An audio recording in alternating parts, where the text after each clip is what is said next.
All right. Good morning, everyone, and a very warm welcome to the first session of our series on unlocking purposeful career in the social sector, hosted by the Indian School of Development Management. This series aims to provide deep insights into career opportunities, emerging trends, and a practical framework that drives social sector. Today's session, Management for Social Impact, is designed as an engaging conversation where we all explore how management frameworks can be effectively applied to address social challenges and create sustainable impact. We have with us our esteemed speaker, Mr. Gaurav Shah, who brings extensive experience in leveraging management principles to foster social change. Thank you, Gaurav, for joining us today. And we also have Bharat with us, who's also an alum. Thank you, Bharat, for joining us. A few housekeeping announcements. Please keep your microphones on mute during the session to avoid background noise. Feel free to use the chat box for any questions. We will address them during our Q&A segment. And this session will be recorded and shared with you post-event. My name is Tenzin. I'm from Himachal Pradesh, and I'm also an alum of ISDM from Batch 5. I've been in the social sector for the past 5 years. I would request Gaurav and Bharat to introduce themselves. Bharat, why don't you begin? Yeah, thank you, Tenzin. Thank you, Gaurav, for having me here. Good morning, everyone. So I am Bharat. I am from Andhra Pradesh, and I grew up in different places. In the Middle East, and then we came back to India, and then I grew up in the rural area in Andhra. After a point of time, I wanted to get into the administrative service. I wanted to get into the government, so I prepared for a while for UPSC, and then after giving a few tries, I thought there has to be another way to uh, bring in social change, and that is when I came to know there is a whole private sector here, social sector here that works for the same thing. So I joined ISDM, and after that, I've been working at ICICI Foundation for the past 1.5 years. First in UP, I spent a year there, and then now in Bombay, I work in the program and strategy team. So yeah, thank you for having me. Thank you, Bharat. Gaurav. Thanks, Bharat. So my name is Gaurav. I grew up in Calcutta. I'm an engineer, MBA from BITS Pilani, and then I'm Calcutta. Started my career in sales and consulting in the corporate sector. Worked across multiple stakeholder groups. Worked in India, worked internationally, and kind of realized very early in my career that I wasn't getting the kind of satisfaction that I was looking for from a pure play corporate career. And I think that search for purpose and satisfaction ultimately got me into the social sector. I've now been working in this space for the last close to 16 years, of which 13 have been in the space of education. Very coincidentally, I worked across the K-12 space, the preschool and the early childhood education space, and now with the ISDM over the last 9 years in the higher education space. So that's just a brief background. Thank you, Gaurav. And sorry, I think in case I missed, I too am working with ISDM for the past 2 years now. I'm in the strategic capacity building vertical. So thank you, Gaurav. Thank you, Bharat, for the introduction. So Gaurav, to begin our discussion, could you please elaborate on why is management essential in the social sector and how does it contribute to address complex social challenges in today's dynamic world? Thanks, Tenzin. When I was a kid and growing up, there were many stereotypes about the social sector, and I'm sure a lot of them persist even today. When I spend time with youth in colleges, in fellowships, I realize that some of these stereotypes have endured over decades, and while they may or may not be true anymore, large societal perception is still around that. So, for example, large parts of society think that the social sector is this small, local, just volunteer-driven space, works on very simplistic issues, does not, is not able to work on scale. And our experience in this sector was just the opposite. So here is a sector, and I kid you not, which contributes to the well-being of at least 80 to 90 crore people in this country. How many other sectors could really talk about having that kind of a reach and that kind of an impact? There are at least 2 to 3 lakh active organizations, both for profit and non-profit, working on helping people and large swaths of people living lives of dignity, working on the most complex problems facing humanity. And the most complex problems facing humanity is not about getting the most complex financial product out, or setting, selling credit cards, or selling detergent. The most complex problems of facing humanity today is, how do we get everyone living on this planet to lead lives of basic dignity, basic equity, basic justice. Um, and this is a sector which works on that. There are at least, between a crore and a couple of crore people who are employed full time. I'm not talking about volunteers, by this sector.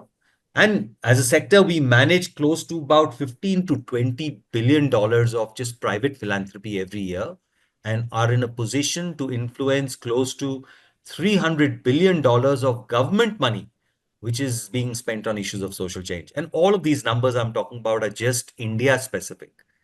So for us, the realization was, just imagine the magnitude of impact for this billions of dollars and these millions of people hours, which could be created on these millions of people who live on the margins of society, if the work we do in this sector is better designed, is better implemented, is better reviewed, is better managed, is better supported by strong, professional, resilient organizations, is better driven through partnerships between state, market, and society, and partnerships between organizations in the social sector, and is being helmed by people who can think at scale.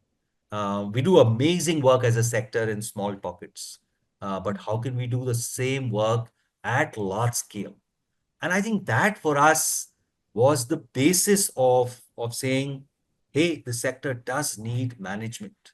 And possibly it needs contextual management. It needs management which is attuned to the needs and the realities and the goals and the values and the aspirations of this sector. And that's where the idea of development management and an institution like the Indian School of Development Management really came about. If you see the idea of business management, it's about 60 odd years old in this country, 60, 70 years old. And in the world, the idea of business management is just about 100 and 120 years old. The other kind of management present in the world is also about 120, 130 years old, which is management of government. And that's called public administration. And the fact that we already have two streams of management is proof of the realization that management is contextual. And the same kind of management does not necessarily work in different sectors with different goals and different realities, different stakeholder groups. So if one has already realized that, then it is a logical extension that the social sector, which is the third pillar of society, needs its own brand, its own mantra of management. So that really, I mean, those are some foundational thoughts on why management for development and for social change is now the place to be in. I think it's an area, it's a profession, it's a discipline whose time has come. That's so true. Completely resonate with it, Gaurav, because social sector is so diverse and there is so much to it. And I also remember when I entered the social sector, there were barely any things that I knew about it. I just knew there is an NGO. I just knew, okay, this is how things work. But I think it's very broad, very diverse, and it also needs that level of awareness that many colleges or many institutions do not provide. So, in that context, I really would like you to throw light on how ISDM in that aspect is very relevant for fostering leadership and impact in the social sector. So again, if you look at things historically on how new professions and new disciplines have been created, Hmm. you will see that higher educational institutions have played pivotal roles in making that happen. So whether it's the Harvards and the Whartons or the IIMs of the world in the space of business management, or whether it's the IITs in the space of engineering, or NIFT in the space of fashion, or the National Law School franchise in the space of law, it's mostly been higher educational institutions which have fired the imagination of society towards new age professions and disciplines. And that's why the when we were thinking about how do we mainstream the idea of development management, the idea of creating a higher educational institution which could become the beacon of change for talent, for practice, and for knowledge in the social sector around development management was the logical way. And that's why, an institution like ISDM will is already and will become increasingly more and more important in this ecosystem of creating social change at scale. Yes, that is so true. And also, I mean, I'm going to talk a little about the conceptualization and the design of the program, the management program. Again, like what should the curriculum and pedagogy prioritize? So maybe in terms of design, in terms of your experience, how relevant is it today? So, when we started this journey, since we weren't creating another MBA program, there Hmm. wasn't a place to cut, copy, paste from.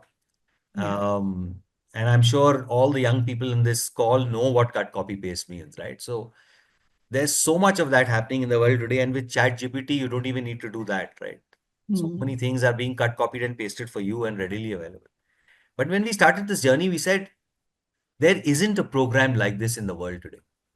So, how do we create and how do we visualize, how do we imagine what a management program for the social sector should look like, or what should a management program for social change look like? And so there was a lot of deliberation. We talked to close to 1,000 people across sectors, trying to get their thoughts, their imagination on how we should approach the creation of a curriculum and a pedagogy for a program like this. And a few things started emerging, through that. So if you look at the 1 year program, postgraduate program in development management that ISDM has offered, and this program over the last 8 years has evolved. We've already graduated 7 batches. The eighth batch is going through its program, and we've just launched admissions for the ninth batch of this. The program is unique. If I talk about it in a nutshell and give a bird's eye view, I would say that the program is divided into four thematics or pillars. The first pillar is around understanding development. Sure, it's a management program, but it's a development management program. When you study MBA, the first thing you're taught is the goal of becoming a business manager, right? And the goal of becoming a business manager is very, very simple in its visualization. Pi is equal to R minus C is all you need to do. Just profit is equal to revenue minus cost. The goal of becoming a development manager is to bring about a certain kind of development. And therefore, the first pillar talks about that. And it's called understanding development. The idea of development is super complex. On this call, if I give these, our participants the task of writing what does development mean to you, we will get very, very different articulations. And that is the complexity of the environment that a development manager works in, where the end goal is not that one clear thing that everybody agrees on. That is the starting point of the complexity of development management.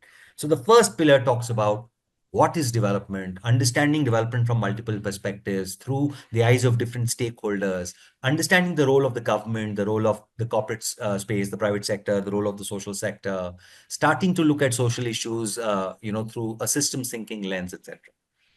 The second pillar then says, okay, great, you now understand development, but how do you design interventions to bring about social change?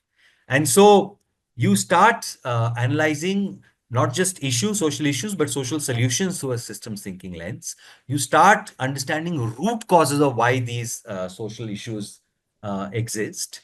And then you start designing interventions in a much more structured, professional manner, which can then improve the ability of the sector to design programs for scale.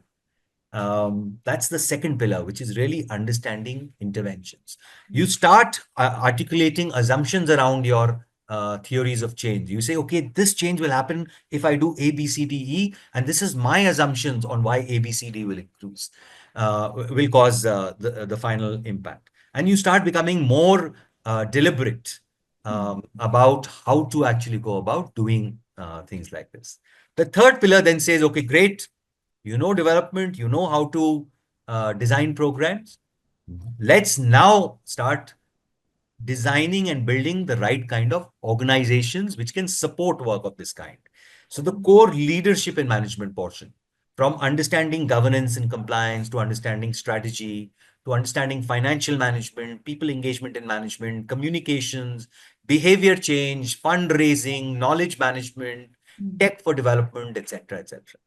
And the last pillar is actually a horizontal, while the first three are more verticals and are, in some senses, they happen one after the other. The last pillar is a horizontal we call understanding the self. Working in the sector is super hard. It's not easy. It's not for the faint-hearted. It's a challenge that youth today are picking up saying, hey, I want to work on the most complex problems facing humanity. And this is the space where I will get that opportunity. And so understanding why you want to do that, understanding who you are, understanding the values that you stand for, understanding that all of this cannot happen in the absence of collaboration. It cannot happen with competition, social change. And therefore, developing the backbone and the muscle to be able to collaborate are all things that you do in this program. I mean, there are tons of other things, but I'll stop here saying this is how the entire thought process of management for social change has been designed and is being attempted. Yeah, thank you, Gaurav. The entire ISDM journey, truly, it was very enriching. I think everybody would agree with me, all the alums, everybody. So, Bharat, I would really like to loop you in for here. Any experiences that you would like to share with respect to your journey at ISDM when we talk about curriculum and pedagogy?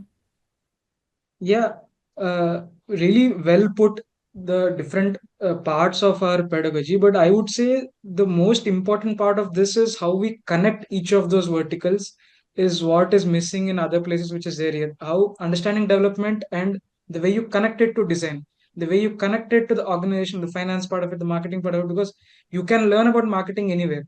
But you can't learn that with the base of understanding what development is, with the base of understanding how to design something, how to visualize an impact. Because in many of the cases, see, typical business, A plus B is equal to C, but here A plus B is not always equal to C. There are so many things that happens on the ground, on there are so many assumptions that come in, as Gaurav says, and you need to be able to think in that way and have those particular tools at that right time so that it guides you in that path. And for me, I think that guide is the main working thing here.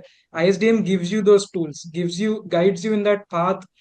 See, the problems are there in the society. Everybody wants, everybody can get a solution. I asked my grandmom, she gives a solution for a problem in the society. But how do you bring that to life? How do you build an organization around that? How do you scale it? How do you give it a structure? Is what I think ISDM taught me. And that through various courses, I would say something like systems thinking, some small concepts in systems thinking, or something like a closing a loop or slicing the cake, or small things which are there in the business world. But if you look at it from our angle, from a person who is on the ground in say a backward district in Uttar Pradesh, how can he or she use this? How can a person working in education use this, health use this?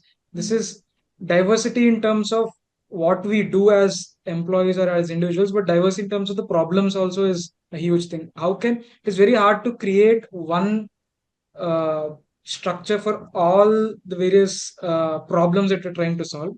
So in that way, this 1 year for me has been knowing that there are so many things, and then once I know where to find, what to find, then I can go there and pick that up in my professional journey. So Yeah. I mean, that is the main key takeaway. It's the guiding light, I would say. Yeah. A good balance of academic rigor and practical tools and the exposure to it. That was definitely the highlights of the course, definitely. Bharat, you spoke about systems thinking, about the tools. Gaurav also mentioned that how it's a part of our pedagogy and our curriculum. Can you please Share with us the practical application of these tools, of these frameworks that you might have adopted in your workspace, and how these frameworks can be implemented effectively in real world social initiatives. Yeah, I would love to. I mean, this is one of the biggest, I would say, things that we as alums discuss whenever I meet. How much are you using what you studied in college? Not just ISDM, anything, my graduation or anything. Yes. And usually it is less than 10%. But I think it is not that how much we use it. It is about at the right time, you know what to use and you know how those uh, things give you. For example, the systems thinking, I would say the concept of slicing the cake, which Mihir taught us in systems. It's a very basic concept. Even a 5-year-old can understand it. But how you apply that is, for example, I was working in a goat value chain Mhm. livelihood project in UP, and there are different parts of our program. There is market linkage, there is something on the feeding of the goats, there is something on the health of the goats. If I look at each of those individual problems, each of those individual parts in that, the health of the goat or some medical issues there, I can find out various problems in that and I try to find solutions in that aspect itself. But once I look at the whole thing as a value chain, or once I look at the whole thing as connected, then I can bring something from outside this chain which can help this part. So, in terms of fodder for the goats, when we were looking at it, it's a small example, but we wanted these goats to be sold, the meat to be sold, so that the money would come to the farmers, and we couldn't get any way of selling those goods. Then we found out that there are some local people there in those villages traditionally called as chikwas, who they come to the home, collect this goat meat and sell it, but they don't have any structure. They couldn't go 100 kilometers away to sell. In our structure, in our intervention, they were not a part of it because they could not scale. But because I could look at it in that slicing part, you look at every stage in that level, and then you ask, can you make change here which can bring a change somewhere else? We could connect them, we could bring them in. So this is just a small example, but my point is these are not so glaring in a way. You can't say one part of this is going to directly completely change the whole program, but these are small efficiency things which help us a lot. Something like design thinking, where we Yeah. conduct a lot of training workshops in the NGO sector. There is one concept called enter, entice, exit. The concept on where you try to understand how, when a beneficiary comes into a place, how would you entice them? How do they enter? How do they exit? What do they take away from that session, which is being used in the business? For us, in a training session, for a woman coming into a 30-minute training session, if I look at it that way, how do I entice her? How does she enter into the session? What does she take away after this session, after she goes back? Some things, a small thing like, okay, I'll provide for some water or some auto, or provide some entertainment in between so that she stays back, or some small changes in this 30-minute session. I could think of it because I knew this thing in the background. Otherwise, it might have come to my mind, it might not have come to my mind. So that structures, I think, I mean, so many examples to talk about, but those at that particular point, these tools give you the right ideas, and that helps. Very insightful, Bharat. Thanks for sharing this. Um, even I remember talking to my batchmates, and they were telling me that most of the organizations they're working with, I mean, people who've been working in the sector itself are not familiar with the tools and frameworks, and hence the applicability, it also becomes very redundant for them, and how they've been going ahead and sharing that knowledge and how effective it has become. So, yeah. Gaurav, coming back to you. Can you please shed light on diverse career opportunities that are available for professionals aspiring to enter or transition into the social sector? Social sector is huge and vast, Hmm. right? Unlike general stereotypes. Let me briefly talk about the different kinds of organizations, and then, different kind of careers possible. So, unlike normal general societal stereotype, the social sector is not just small local NGOs, but much more beyond that. So, you could, for example, have careers in the government. It's also social sector. You could work with funding organizations, and there are large and not so large funding organizations, including CSR. So, every corporate above a certain size now, by law, has to spend a certain amount of their profits on issues of social change, and so they have corporate social responsibility teams. You could work in social sector consulting and research organizations, and there are plenty who do work in this space. You could work in the entire non-profit space, which typically, are more well known as NGOs. These are organizations which work typically directly with the communities that we are trying to bring about change in, to understand issues, evolve solutions, and implement those solutions. You could also work with for-profit social enterprises, which is an entirely new space which is coming up, which is trying to use revenue-driven for-profit models to bring about social change. You could start your own organizations and become entrepreneurs. So the space, even from an organizational lens, is so vast that you can find your sweet spot depending on who you are, what you want to do, how you define change, what purpose means to you, what impact means to you. That's a little bit about the nature of organization. In terms of nature of work, if you're an academic, you're a researcher, there's a career in academia and research that you can build for yourself in this space.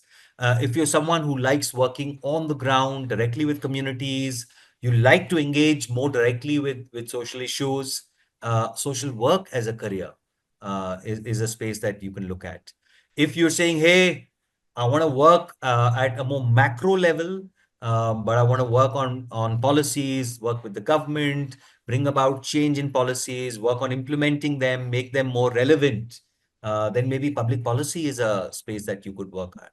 But if you're saying, hey, all of this work can only be delivered with good quality, picking up meaningful chunks of of impact and delivering it at scale for millions of people, and that's what drives me, then careers in development management is your story. And across all of these kinds of careers, I will say, and I want to say it very clearly, there is no hierarchy. It really depends on who you are and what skill sets you bring in. What is it that appeals to you? It's like, in the corporate sector, you can't say that an engineering career is better or worse compared to an MBA career, or that's better and worse compared to a lawyer's career, or to a, chartered accountant's career, or to a researcher's career in the corporate space. The same thing in the social sector. Careers are vast and diverse. Even within the management space, you could go out and pick up roles in strategy and planning for social sector organizations. You can actually go out and pick up roles on program management. How do you manage, deliver, and evaluate large scale programs with the government, with the private space? You could pick up roles in communication and behavior change. Is how do you do narrative building, storytelling, to influence society at large, to build a larger materiality and salience and weightage of social issues in the larger social discourse? How do you talk about the work being done by social sector organizations to make it more mainstream? So roles in career, in communication. How can you become a top-notch fundraiser and picking up on fundraising roles? How could you pick up roles on financial management within the social sector, on people engagement and management within the social sector? How would you pick up roles on galvanizing volunteers and motivating them and getting them on board, making sure that they are doing their volunteering in a manner which is useful? How do you start leveraging tech? You're an engineer. You say, I'm passionate about tech. Great. Why should tech only be used to make more money for people who have money? Why can't tech be used to actually genuinely create change for people who don't have those basics in society? So you could use that. So yeah, I mean, careers are so diverse that depending on who you are, what you want to do, where you're coming from, there's a space for you, and there's a wonderful space for you in this beautiful sector. Yeah, thank you so much, Gaurav. Yes, definitely. It feels good to know that there is space for each one of us and for many more to come who are really interested in the sector.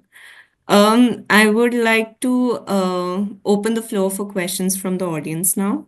Please raise your hand or type your questions in the chat box.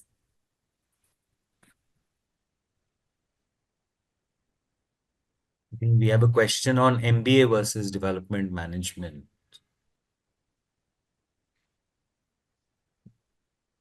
Would you like me to pick that up, Tenzin? Yes. Yeah. Yes. And Bharat, please feel free to add on. You are a practitioner today. Um, so MBA and development management are two different professions. Um, the idea of management is to bring a certain structure, a certain discipline, a certain intentionality to the work that whatever space they are in, that space does. And so management brings a lot of frameworks, it brings ways of thinking, it brings newer ways of looking at things, understanding stakeholders, understanding where they are coming from, what their needs are. How do you actually help satisfy those needs? And if management really does all of that and provides the firepower to then put in place systems and processes to start looking at things at scale. Business about a century and a half ago was still very mom and pop, was still being led largely by technical folks. Business was able to grow and become transcontinental with trillions of dollars of revenue, etc. When management started combining forces with technical workforce, and both these talents are very, very important. So, what's the difference between two different kinds of management? One is management of business and profit, and the other is management of social change or development. Yeah. So, fundamental goals are very different. Business management exists to create short term or maximize short term profits for investors, for a very small set of stakeholders called investors or shareholders. Development management exists to create longer term value creation for a larger set of stakeholders, including society, including communities, and including planet at large. So very different goals and very different stakeholder groups. Business management is, and the way it's been evolved has been, and because of its goals and stakeholder, is geared towards, and its thought processes, frameworks are geared towards quarter to quarter change. Development management, with its frameworks and thinking and thought process, looks at civilizational level change or change across much longer time periods. Social change does not happen quarter to quarter. Business management, and when I came out of school, we were taught that the fundamental principle and the holy grail of business management was competition. We had to go out and compete, and if you compete well, you will do well. Development management is based on the idea of collaboration. If you don't know how to collaborate with people, with other organizations, with other sectors, you have no chance at all, and you can't even dream of creating any kind of change. Business management is based on the fundamental principles of things like standardization, cost reduction, efficiency, productivity, and all are good values and principles to have. But development management, over and above this, has to look at issues and solutions from the lens of equity, from the lens of justice. If you don't do that, then you're not a good quality development manager. Business management is based on the idea of competitive advantage and intellectual property.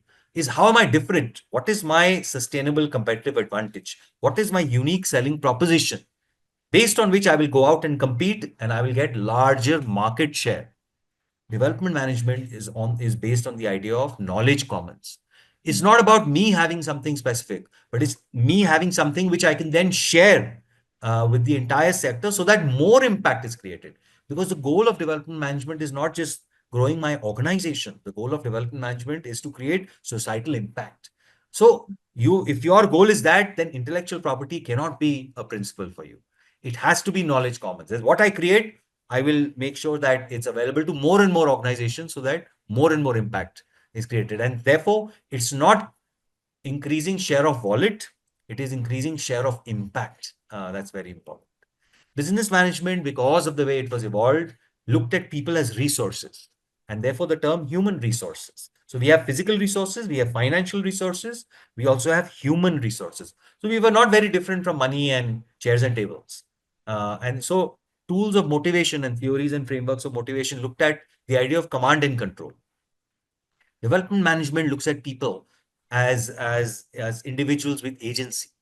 And if we believe that development has to be inclusive, that means we have to involve the communities that we work for in the idea of development, then that idea needs to play out in the organizations that are part of the social sector. So all the people working in these organizations also have to be treated with equity and dignity and justice, and treated as individuals who have agency, and who have, a free will and the ability to decide.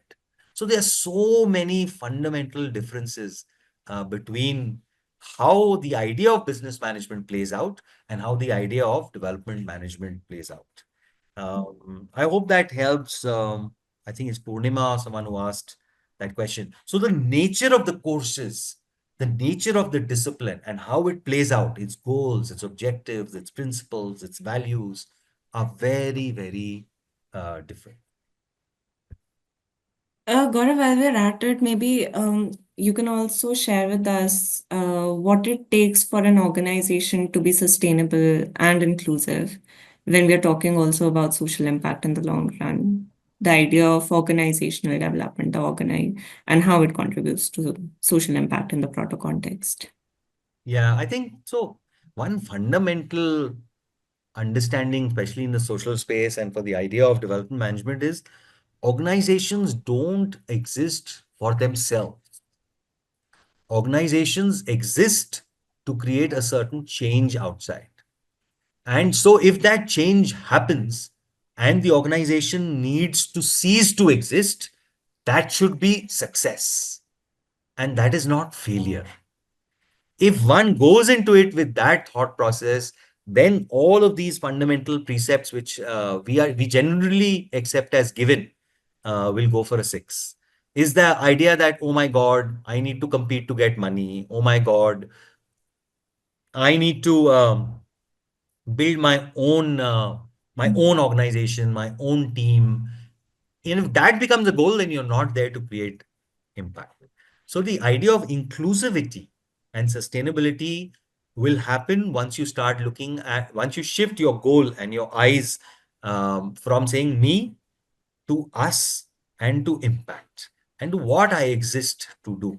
And that's why organizations exist to maximize shareholder value. Social sector organizations don't exist to do that. And so inclusivity and sustainability comes from the idea of collaboration. It comes with the idea of expanding the salience and understanding of social issues in society. It comes with the idea of getting more and more of society involved with these movements to inspire them. And so if I'm talking about my organization and the work that I do, it's not a selfish idea that I'm talking about it from. It's an idea which is altruistic. It's an idea which is philanthropic in many ways. It's an idea which is societal, because it's very important to talk about the work that you do, not to grow your organization, but to grow the space and to grow the pie, and to then collaborate with other organizations. If you look at social change cannot be brought about by picking up small parts of bigger issues. For example, if you're looking to improve educational outcomes, you can say, hey, teacher training is very important. Of course, teacher training is very important, but so is school infrastructure. So is leadership and management in those schools. So is the connect of those schools with the community outside. So is the education of those, the parents of those children, especially the mothers. So is the nutrition and the health levels of those children if you want to do educational outcome. So suddenly your inclusivity and your resilience starts making you realize, I am only working on teacher training. How am I solving for that big issue? You have to now start involving many more stakeholders. This is the systems thinking approach, which leads automatically to more collaboration. Because you start realizing that you are one piece in a larger big picture, and you need to get more and more people together to make things happen. There's another question by Sheetal Sinha. How public policy degree can help in leveraging career in social sector if one is willing to build career at micro level? So I'm not a public policy expert, Sheetal. I'm not sure I'll be able to give you a good enough answer. Um, in India, in general, I will say that careers in public policy are not that well defined compared to the West. I think the West has a lot more options for careers in public policy. In India, what happens for people coming out of public policy careers is they tend to get restricted to think tanks or to larger consulting organizations or to maybe some projects that the government comes up with.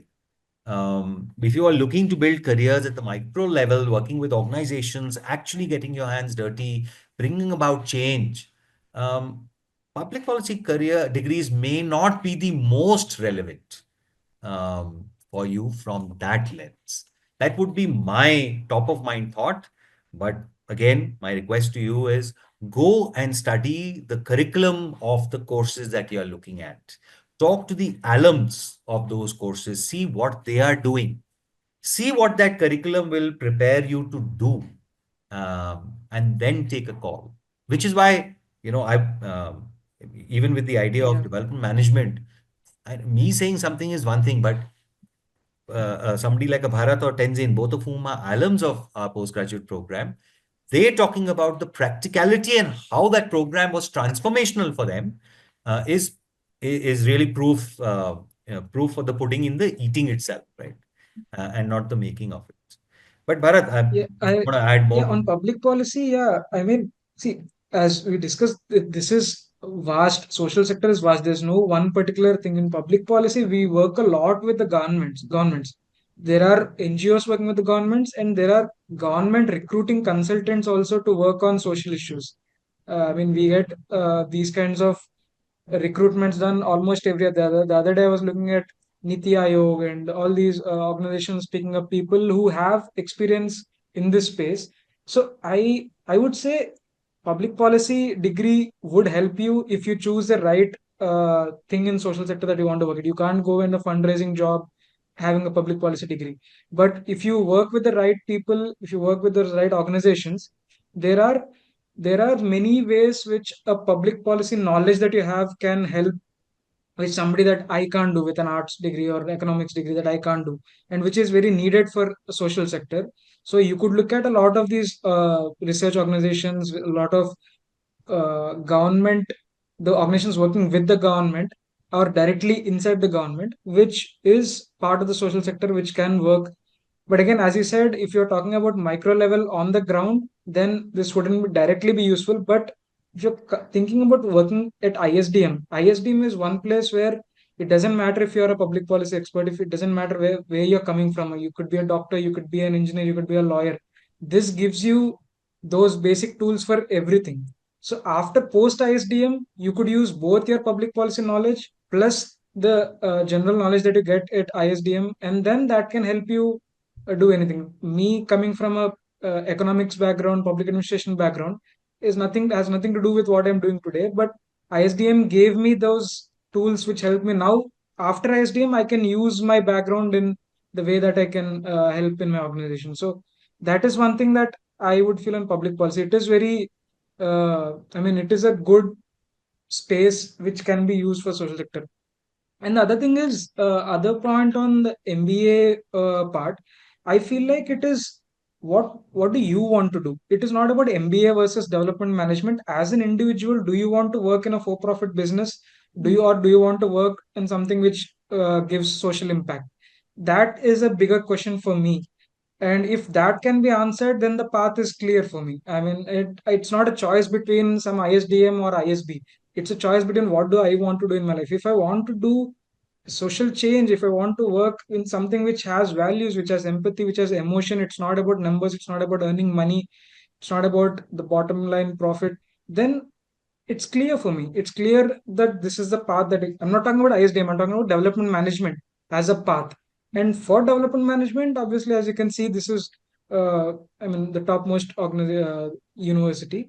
But yeah, that is my way of looking at it. Rather than, I always talk to my friends when we say, which kind of MBA do you want to do, or why did you choose ISDM? I say, think about the job or the work that you want to do post that college. Don't think about the course that you're going to learn in that college. Once you understand what you're going to do after that college, then you will understand obviously which course you want to take, which university you want to go to. So that is my take on it. Yeah. Thank you, Bharat. Purnama Patil is saying, I've done volunteering in tribal district of Madhya Pradesh. They have poor standards of life, but I want to upskill myself through ISDM. What's the question? I think that was more a statement. That was more like a statement. Okay. Okay. Hi. But one thing I would say, it is really good if you have some kind of experience in the backward parts of the country. With that knowledge coming into a place like ISDM, you would have the context, which is very important, which Gaurav was talking about in the beginning. I came in as a fresher without any of these experiences, and I had to get that through Realizing India program in between ISDM. But if you already have this kind of thing, it really gives you a good base, and you understand each thing which is taught in the sessions, that okay, that is what that woman in that tribal district in UP was talking about when she said we need water, we need this part. Those are the problems that you're solving. You can visualize the problem, and I think that really helps you in setting the context before ISDM. Okay, so we have Trish, who's saying that she worked in an NGO as MEL specialist in education, livelihood, health sector. Now she wants to start her career in ESG sustainability. Is that possible?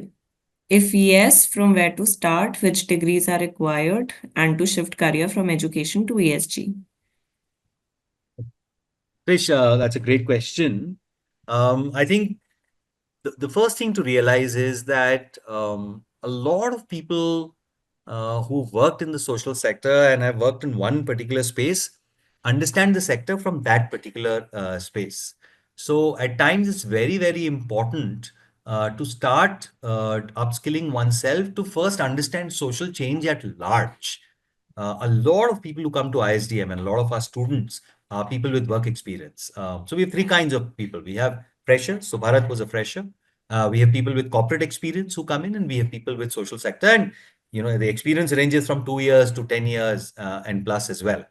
And then they go through this 1 year program. We have so many people who've done their masters in rural management or rural development or even social work, MSWs, who come and do this program because the nature of this program changes the way they look at the social sector.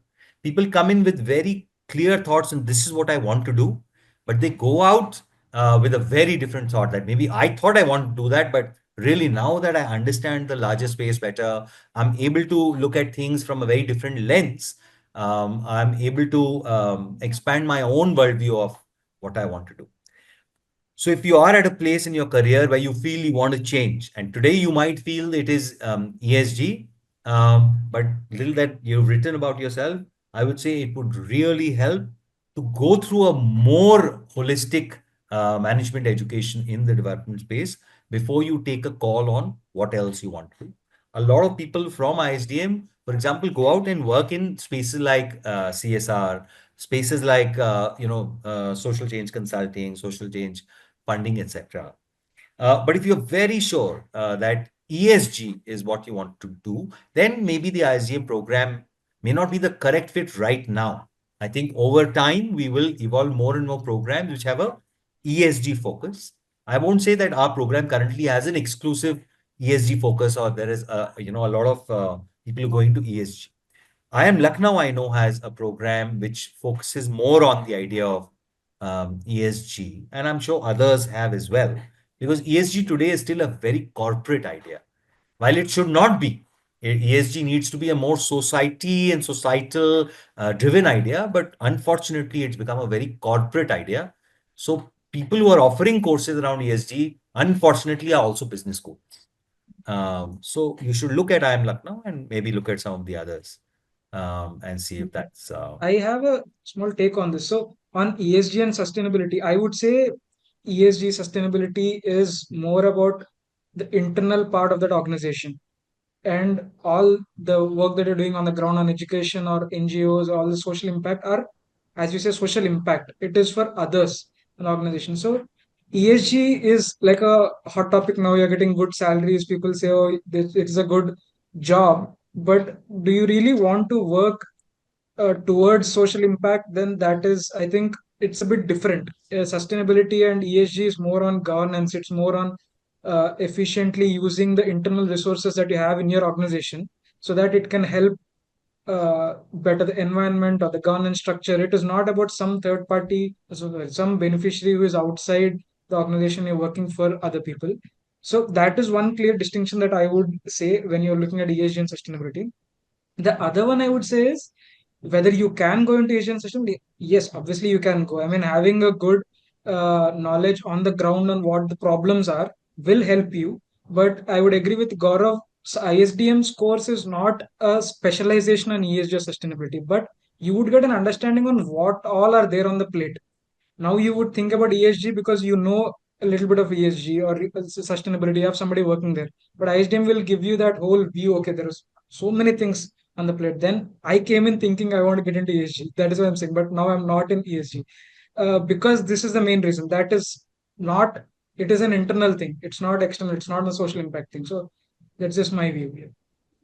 Okay, so we have another question from Rushikesh Pawar. I look forward to building a media organization. I have a lack of technical knowledge, but I'm more into the management part of it. Would joining ISDM be helpful in this? So joining ISDM would be helpful if you want to learn how to build organizations. Mm. A lot of our alums have gone out and built organizations. It is a management course, and thereby, and social entrepreneurship, by the way, is one of the things that you will get to learn as part of the program as well. So yes, will you get in-depth media skills and comm skills? I will not say it's a so it. I mean, you cannot compare it to a communications course, right? But as part of the ISDN 1 year program, you will get exposed to ideas like communications in the social sector. You will get exposed to ideas like behavior change communication, how to go about doing that. And you will get exposed to ideas of how to do org building and build your own social enterprise. So if those are things that appeal to you, then yes. Fatima is asking that I see profit and non-profit sector as parallel universe. Given the SDGs, the canvas is huge. There is something for everyone. Almost all profiles are available. Are there any profiles that are not available in the development sector or any profile that ISDM course may not cover for them? I didn't get the question. What profiles are we I talking? think she's talking about social sector roles, profiles, roles. In terms of profiles, I think she means roles. Are there any roles that are available? Are Well, there any what does it roles that have are to? available in the development sector or any role that ISDM course may not cover for them? Okay. I'll be honest, I did not get the question. I'll attempt what I got from the question. So the ISDM program is a development management program, right? So again, if I had to do crude analogies, I would say if you had to compare a master's program from, say, an MTech program with an MBA program, you cannot imagine that an MTech program will be catering to the same kind of roles as an MBA program, right? I think generally we understand that. That's true for the social sector as well. So the kind of roles that an MSW program would prepare you for, or a MPP program would prepare you for, or a development studies program would prepare you for, are very different from the kind of roles that a development management program will prepare you for. And so yes, there'll be many roles, and I've talked about some of those in the conversation earlier on. So roles which have a core management standing is what we prepare you for, from database decisioning making to to helping manage programs, to strategy and planning, to communications, to fundraising, to tech for change, to volunteer engagement, to financial management, etc., things that this program will prepare you for. But will this, by the way, this program is also anchored in very, very strong research skills and research methodologies.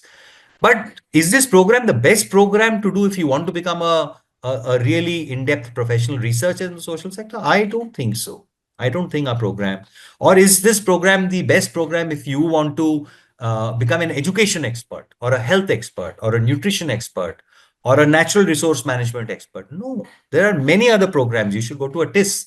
if that's what you aspire to do. So there are many roles that this will prepare you for, and there are other roles that other institutions and their programs will prepare you for.